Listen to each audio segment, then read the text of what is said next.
The shipping container in front of them was clearly overweight. There were only 2 wooden crates inside. The bald customs officer inspected carefully, but found nothing suspicious. On the other side of the hidden compartment, dozens of refugees were crammed together. The bald man told one of his men to stand at the very back of the container. As expected, a bullet suddenly shot out from the middle of the container. Clearly, there was a hidden deck inside. The bald man went back into the container again.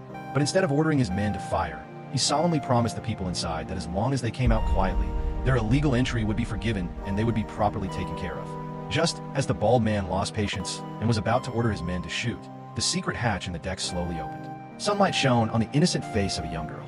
At first, it seemed the bald man would keep his word, but instead, he broke it. The coffee tastes good. Gunshots followed.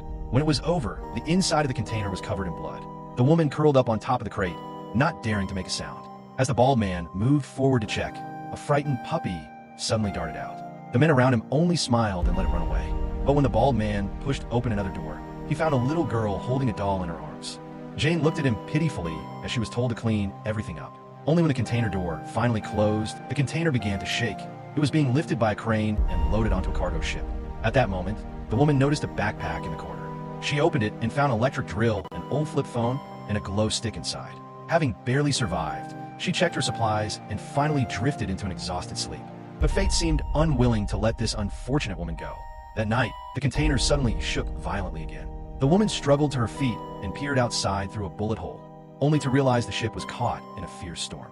The vessel looked as if it could sink into the ocean at any moment.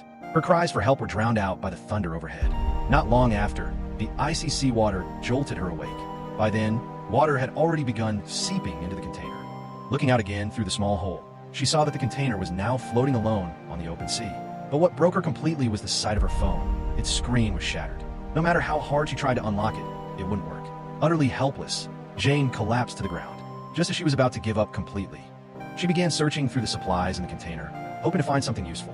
The first crate contained nothing but plastic lunchboxes. The second wooden box, however, had some items she could actually use.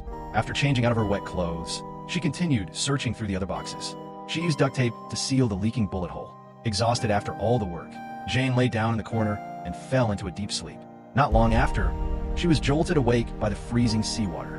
When she stood up, she realized the tape had come loose under the pressure of the waves. She pulled off the rubber band around the lid and cut it into several pieces with her small knife. Then she used the rubber strips to plug the leaking holes.